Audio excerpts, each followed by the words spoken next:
Right now, thousands of migrants are expected to cross the southern border as Title 42 comes to an end at midnight. The law allowed the U.S. to turn away migrants at the border. It was enforced during the pandemic to help stop the spread of COVID. WCNC Charlotte's Kia Murray shows us what this change could mean for the Carolinas.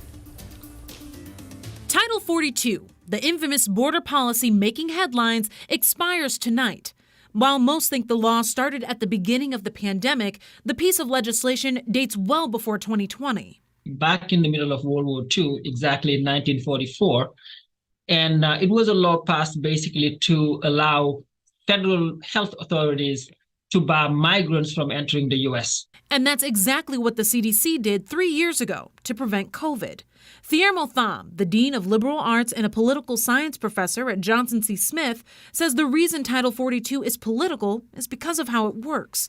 The policy allows the U.S. to quickly turn away migrants, and it can be enforced differently depending on where the migrant is coming from. But the Carolinas aren't border states, so when we asked what kind of impact can be expected, minimal impact at best. It doesn't have a great impact on those border states, technically speaking. Forget about the Carolinas. It does fall on local government to take care of people when they land on our doorstep. And still, some local leaders are concerned. That's County Commissioner Susan Rodriguez McDowell at a January Mecklenburg County meeting. The Board of Commissioners had met with nonprofits and city and school leaders late last year, all concerned an influx of migrants would make their way to the Tar Heels state. And charities have already started work in preparation.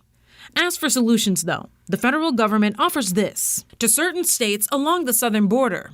That the Biden administration will be opening regional processing centers across the Western Hemisphere, including Colombia and Guatemala. What this means and why this is so important is because it's really intended to reduce the number of people that are coming into our borders. Kia Murray, WCNC Charlotte.